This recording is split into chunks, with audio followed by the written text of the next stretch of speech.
Hikmah yang ke-87 dari Al-Hikamil Ata'iyah, berkata pengarang Imam Ahmad bin Ata'illah As-Sakandari rahimahullah, Jalla Rabbuna ayyu'amilahul abdu naqda payujazihi nasi'ah,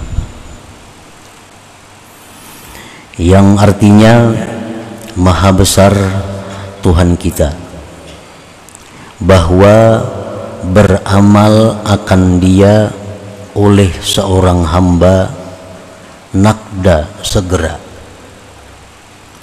maka dia balas hamba itu nasiah belakangan.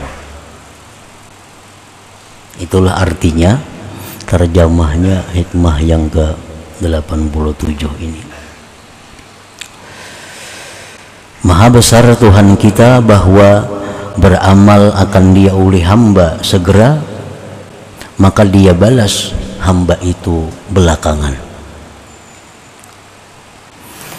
Maksudnya tanazzahallahu subhanahu wa ta'ala ayyu'amilahul abdu mu'ajjala payujazihi mu'akhara bal la budda ayyu'ajjila lahu jazaan yaliqu bihi hadhihi dar wa yaddakhiru lahu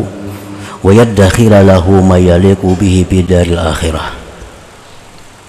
Maha suci Allah subhanahu wa ta'ala, maha suci Allah, bahwa beramal kepada Allah, beribadah kepada Allah seorang hamba segera, artinya tepat waktu,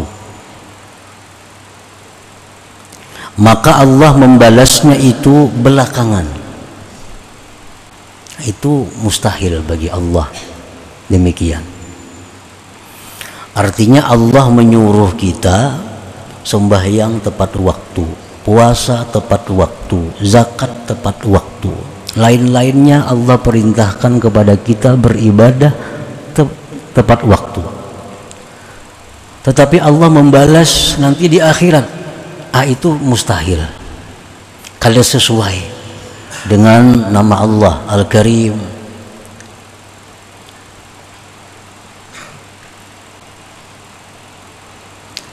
sebagaimana dalam agama kita Allah memerintahkan lewat hadis Rasulullah sallallahu alaihi wasallam bahwasanya kita diperintah untuk membayar upah buruh sebelum kering keringat mereka. Itu kan? Kita diperintahkan untuk membayar upah buruh sebelum kering keringat mereka. Artinya begitu mereka selesai langsung dibayar. Nah, itu perintah kepada orang-orang yang mengambil upah buruh. Nah, mana mungkin Allah menyuruh kita beramal, sembahyang, puasa dan lainnya, balasannya nanti di akhirat. Artinya terlalu lama, terlalu jauh antara perbuatan dengan balasannya. Nah, itu tanazzaha, maha suci Allah dari yang demikian. Artinya Allah bisa menyuruh aja, bila kita mau upah orang tuntung begawi lah kasih bayari. Tapi Allah menyuruh kita beramal lawan Allah, tuntung beramal kayaknya di akhirat mbah mati bayarnya lah. Nah, kada sesuai itu. Nah, jadi maha suci Allah daripada yang demikian itu. Balla budda ayyu ajjila lahu jazaan yaliqu bihi fi hadhihi dar. Tetapi tidak boleh tidak bahwa Allah itu menyegerakan bagi sehamba tadi balasan. Allah menyegerakan balasan yang layak, yang patut dengannya pada negeri dunia ini. Dan Allah simpan lagi baginya balasan yang layak untuk di hari akhirat nantinya. Nah, inilah Allah subhanahu wa ta'ala. Jadi setiap kali kita menjunjung perintah Allah, kita langsung dibalas oleh Allah dengan satu balasan yang layak untuk di dunia ini. Ditambah lagi nanti balasan yang disimpan Allah di dalam surga di akhirat nantinya. Karena balasan surga itu kada bisa dikirim ke dunia ini. Balasan-balasan yang diberikan Allah nantinya di surga itu kada bisa dikirim ke dunia ini. Karena lain alamnya. Jadi setiap kali kita beribadah, Allah balas langsung dengan balasan yang sesuai di negeri dunia ini, bukan balasan yang nanti di akhirat disegerakan. Nah, itu bukan demikian. Sebab balasan surga itu, benda-benda surga itu kada bisa dibawa ke alam dunia yang fana ini. Dalam sebuah hadis Rasulullah SAW menyatakan, walau anna rajulan min ahlil jannah ittala badat asawiruhu latamasa daw as-samas kama tatmisu samsu daw an-nujum. Jikalau bahwa seseorang laki-laki dari penghuni surga itu muncul, maka nampaklah gelangnya, maka gelangnya itu memadamkan cahaya matahari, sebagaimana memadamkan matahari akan cahaya bintang-bintang. Nah, jadi balasan itu kada bisa, balasan surga itu kada bisa dikirim Tuhan ke dunia. Misalnya bila orang sembahyang, dia akan dapat 1 gelang, kada bisa. Karena 1 gelang surga itu kalau dikirim ke dunia, matahari sudah kada bercahaya lagi, kalah dengan gelang surga itu. Nah, para muhibbin rahimakumullah, paman ba'a nafsahu wa amwalahu ila Allah ta'ala awwadahu Allah ajidan fi hadhihi dunya jazaan la'iqan bih thumma zadahu fil akhirah jannatan na'im wan nawara ila wajhihil karim. Barang siapa yang menjual dirinya, menjual hartanya kepada Allah, menjual diri kepada Allah artinya beribadah kepada Allah, menjual harta kepada Allah artinya bersedekah di jalan Allah. Allah gantikan akan dia segera pada ini dunia, akan sebagai gantian yang layak dengannya. Kemudian Allah tambah dia di akhirat surga naim dan lagi memandang kepada zat Allah Al-Karim. Nah, para muhibbin rahimakumullah, kita ingat kisah Nabi Musa. Nabi Musa hendak minta kepada Allah melihat Tuhan. Nah, melihat Tuhan ini bisa, tapi kalau sudah kita berada di surga. Karena dunia ini kada akan bisa demikian. Nah, suatu hari Nabi Musa ini minta untuk melihat Allah. Maka Allah mengeluarkan cahayanya sebesar kuku. Allah keluarkan cahaya, maka hancurlah itu gunung Tursina. Nah, apalagi Allah itu muncul ke alam dunia, hanya cahaya yang muncul, sudah hancur berantakan gunung itu. Nah, jadi balasan-balasan di akhirat, balasan-balasan surga itu kada akan bisa diberikan Allah selama kita hidup dalam dunia. Tetapi Allah tetap memberi balasan kepada kita bila kita beramal dengan balasan yang sesuai, yang layak, yang kita butuhkan, yang kita perlukan di dalam dunia ini.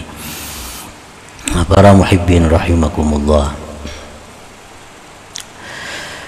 anwa'u jazaillah lil 'amilin al-mu'minin al-mukhlisin fi hadhihi dunya allaiki bihim. Macam-macam balasan Allah bagi orang yang beramal, yang beriman, yang mukhlis pada ini dunia, yang layak dengannya. Apa-apa balasannya yang diberikan Allah kepada orang yang beramal di dalam dunia ini? Apa rupanya balasan yang layak untuk di dunia ini? Jaza anwa'u jazaillah lil amilin al mu'minin al mukhlisin. Macam-macam balasan Allah bagi orang yang beramal.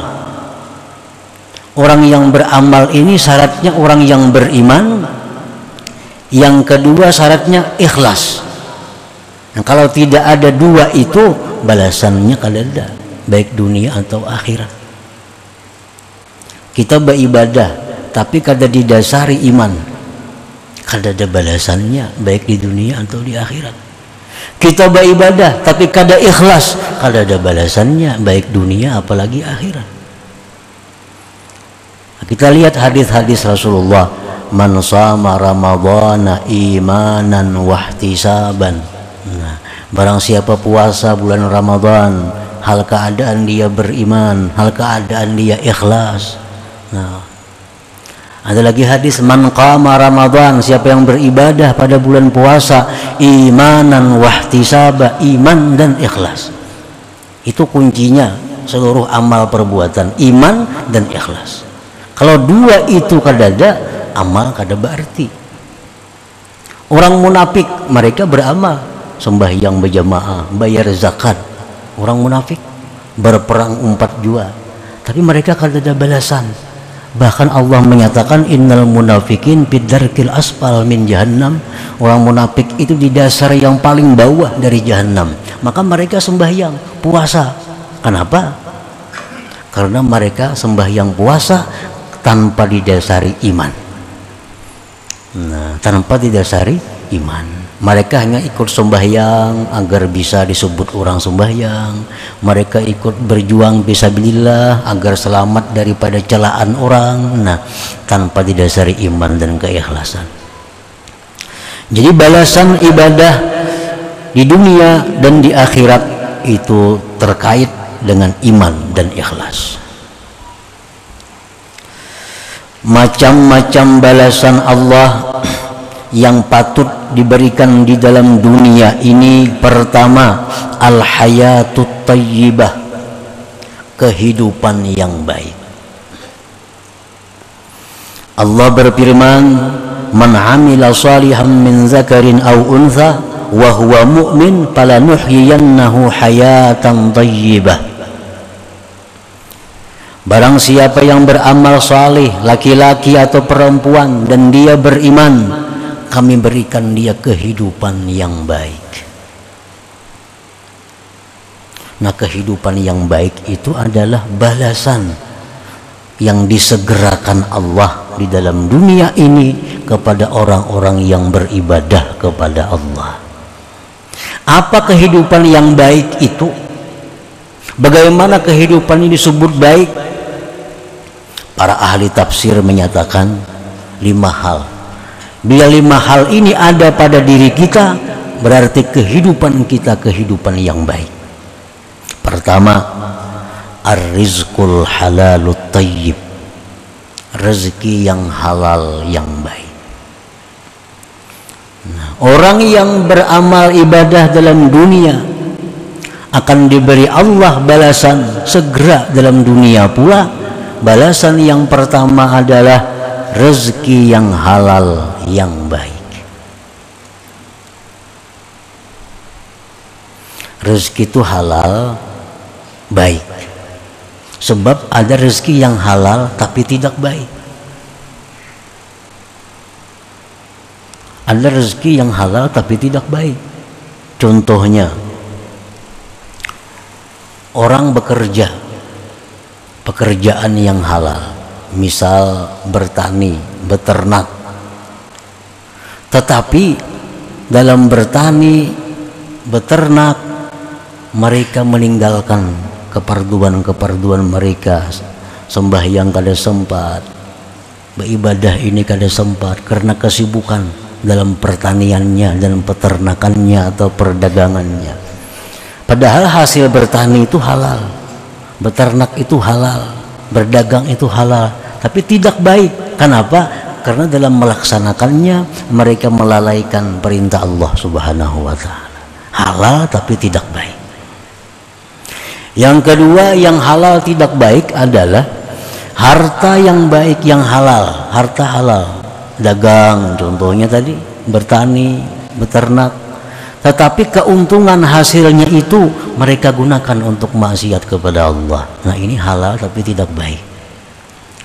Kalau rezeki yang halal yang baik itu harta yang didapat yang halal dengan tanpa melalaikan perintah Allah dan tanpa menggunakannya di jalan yang tidak diridai Allah, maka itu rezeki al-halalu thayyib, yang halal lagi baik. Nah, bila kita beribadah kepada Allah Subhanahu wa taala, maka balasan yang segera dikirim Allah adalah rezeki yang halal baik. Yang kedua yang termasuk dalam kehidupan baik itu adalah al-qanaah. Al-qanaah. Lawanannya tamak. Lawannya tamak. Dia sudah dapat rezeki yang halal dan baik dan dia merasa cukup dengan rezeki itu. Nah, merasa cukup ini halal. Karena orang tamak itu hidupnya kada baik. Orang tamak itu hidupnya kada nyaman. Orang tamak itu hidupnya susah. Hidup ini akan senang, hidup ini akan bahagia bila ada qanaah di dalamnya. Qanaah artinya merasa cukup dengan apa yang diberikan oleh Allah tanpa menghendaki yang lain-lain yang bukan miliknya. Yang bukan miliknya. Yang ketiga, at-taufiq lit-ta'ah.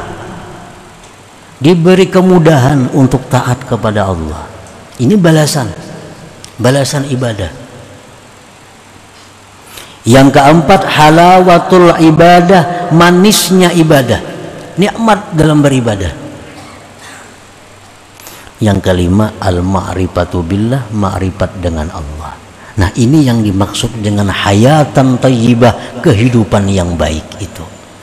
Jadi kehidupan yang baik yang diberikan Allah di dalam dunia kepada orang yang beramal beribadah, yang kehidupan yang baik itu mencakup satu, rezeki yang halal baik, dua, qanaah, tiga, mudah berbuat taat, yang ketiga, manis lezat dalam melaksanakan taat, yang kelima, makrifat kepada Allah. Nah, ini balasan yang segera dikirim oleh Allah ke alam dunia ini bagi orang yang beramal kebaikan dalam keadaan beriman dan ikhlas tadi.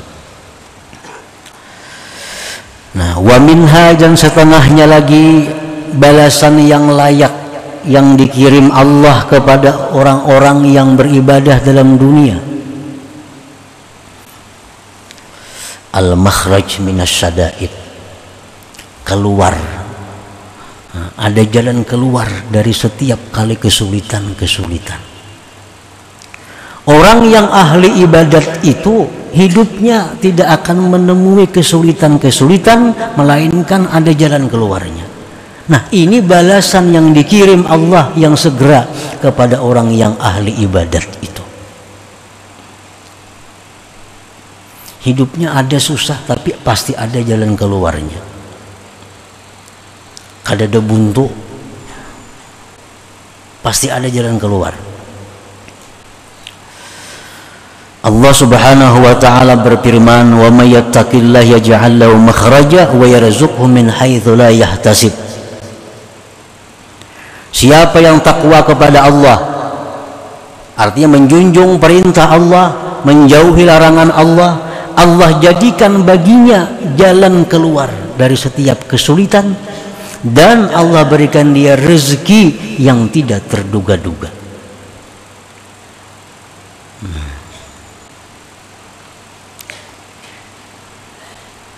Jadi orang yang ahli ibadat itu kada mau susah hidupnya, kada mau sulit. Setiap sulit ada jalan keluarnya, dan selalu ada rezeki yang datang tanpa terduga-duga, tanpa disangka-sangka. Yang direncanakan, yang dihitung bisa gagal, tapi yang kada disangka-sangka itu yang datang. Nah, ini balasan Allah yang disegerakan kepada orang yang taat kepada Allah. Para muhibbin rahimakumullah, Nabi Ibrahim alaihissalam contoh. Beliau sekian tahun menginginkan anak, diberi Allah anak laki-laki. Ismail alaihissalam. Begitu sayangnya Nabi Ibrahim kepada Ismail ini, luar biasa cintanya Ibrahim kepada Nabi Ismail. Allah perintahkan Nabi Ibrahim untuk menyembelih Ismail itu. Anak yang ditunggu-tunggu, yang begitu lahir, dibesarkan, disayangi, dicintai, anaknya bakti, saleh, disuruh Allah sembelih itu anak.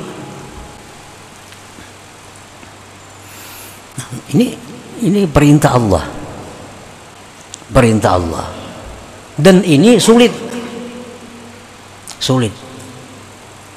Perintah Allah lagi sulit. Sulitnya apa? Menyembelih anak. Tetapi Nabi Ibrahim sebagai seorang rasul, beliau sangat takwa kepada Allah, selalu menjunjung perintah Allah bagaimanapun sulitnya. Dan Allah mengetahui hati Nabi Ibrahim, kesungguhannya untuk menyembelih anak. Sudah siap Nabi Ibrahim hendak menyembelih anak walaupun dalam keadaan sulit, tapi ini perintah Allah. Allah berikan jalan keluar. Allah berikan jalan keluar. Apa jalan keluarnya? Bisa digantikan dengan kibas. Allah sudah tahu kebenaran, kesungguhan hati Nabi Ibrahim bakal menyembelih anaknya. Karena beliau menjunjung perintah Allah, dalam posisi sulit Nabi Ibrahim, Allah berikan jalan keluar. Ujar Tuhan, wahai Ibrahim, ikan boleh aja kada nyembelih anak itu, tapi ganti dengan kibas. Mana kibasnya? Kibasnya turun dari langit. Nah ini wa yarzuqhu min haitsu la yahtasib. Sulit pasti ada jalan keluar. Rezekinya kadang terduga-duga. Kibasnya turun dari langit. Disembelihlah kibas itu. Nah ini contoh nyata bahwa setiap kali orang yang menjunjung perintah Allah, bila mereka dalam kesulitan, pasti Allah berikan jalan keluar dan Allah berikan rezeki yang tidak terduga-duga. Ini balasan yang disegerakan Allah kepadanya di alam dunia ini. Belum lagi balasan di surga tuh kaina bahasa lagi nih tuh. Ini khusus balasan yang diberikan Allah kepada orang yang saleh, yang taat di dalam dunia ini.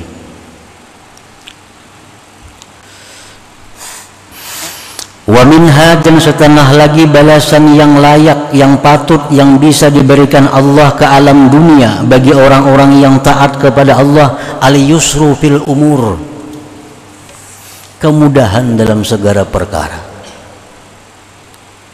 Orang yang selalu taat kepada Allah, dia mendapat selalu mudah, mendapat selalu kemudahan dalam hal-hal apapun. Ada dia sulitnya, apapun yang dihadapinya mudah, karena Allah sudah menjamin ini. Allah akan memberikan kemudahan bila orang itu takwa kepada Allah. Wa may yattaqillah yaj'al lahu min amrihi yusra. Barang siapa yang takwa kepada Allah, Allah jadikan perkara orang itu mudah. Apa aja baginya mudah, hendak apa aja mudah, di mana aja mudah. Nah itu memang balasan Allah yang disegerakan di alam dunia ini kepada orang-orang yang takwa kepada Allah Subhanahu wa ta'ala.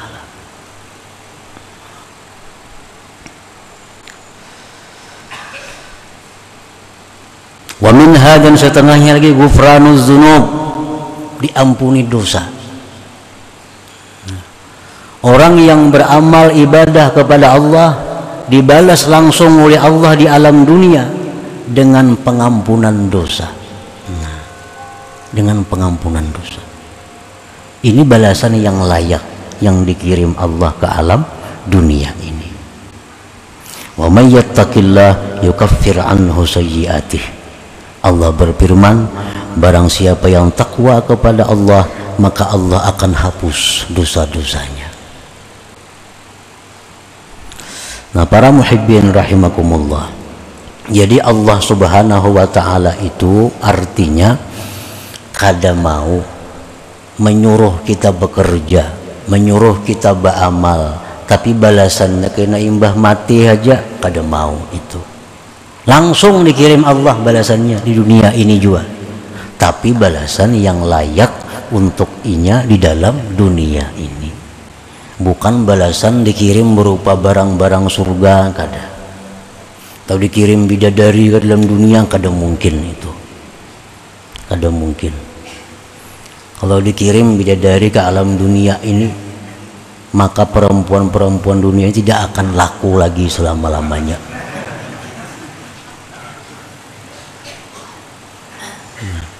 Ada orang-orang aulia yang bermimpi masuk surga, makan makanan surga, makan makanan surga. Begitu bangun guring, beberapa hari melihat makanan dunia selalu muntah. Nah, hanya bermimpi makan makanan surga. Ada aulia-aulia Allah yang dimimpikan Allah masuk surga dan diberi bidadari. Begitu bangun guring, maka dia sangat tidak senang, sangat tidak suka kepada istrinya sendiri. Nah, hanya dalam mimpi melihat bidadari, apalagi dikirim orangnya ke dalam dunia ini. Nah, maka itu kada cucuk, kada layak. Nah, jadi Allah mengirim balasan ibadah itu yang layak, yang patut bagi negeri dunia ini. Pasti dibalas Allah dengan balasan yang kuntan, kada terlambat, kada terhutang. Wa minha, setelahnya lagi itu mi'nanul qalbi, ketentraman hati. Firman Allah, ala bizikrillah tatmainnul qulub. Ketahuilah bahwa dengan berzikir kepada Allah itu hati tentram. Nah, kita berzikir la ilaha illallah, la ilaha illallah, itu dibalas oleh Allah. Dibalas Allah dengan apa? Dengan ketentraman hati. Hati jadi tenang, hati jadi nyaman karena berzikir kepada Allah tadi. Andai kata ada orang yang berzikir kepada Allah tapi kada mau tenang hatinya, mungkin pertama satu, berzikirnya kada dasar iman. Yang kedua, mungkin berzikirnya itu kada ikhlas. Yang ketiga, mungkin hatinya mati. Hatinya mati. Kalau hati orang itu hidup, kalau orang punya hati yang sehat, dia berzikir dengan ikhlas dan iman, pasti, ini Al-Quran, pasti Allah berikan ketentraman hati, ketenangan hati bila mana kita berzikir kepada Allah subhanahu wa ta'ala. Nah, kita coba di waktu kita marah, di waktu kita sedih, di waktu kita takut, coba kita baca la ilaha illallah, tentram kada hati kita, tentram kada hati kita dengan zikir itu. Bila tentram hati kita, berarti hati kita baik, hati kita sehat berarti. Bila kada tentram hati, berarti hati ini ada masalah, berarti hati kita sudah kada peka lagi dengan zikir kepada Allah subhanahu wa ta'ala. Nah, bila itu segera memperbaiki hati. Bila sudah demikian, kada mampan lagi dengan zikrullah itu. Padahal zikir kepada Allah ini merupakan obat yang paling kuat, obat yang paling dahsyat untuk menentramkan hati orang-orang yang beriman. Alladzina amanu wa tatma'innu qulubuhum bi dzikrillah.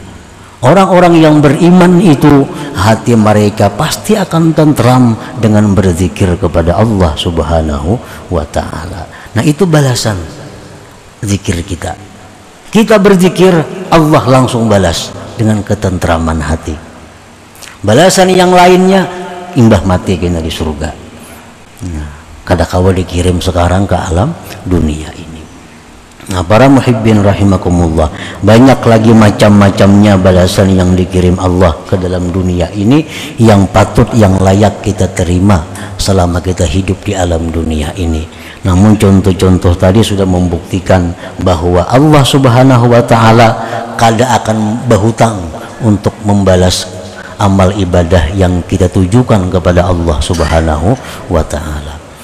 Nah, selanjutnya hikmah yang ke-88.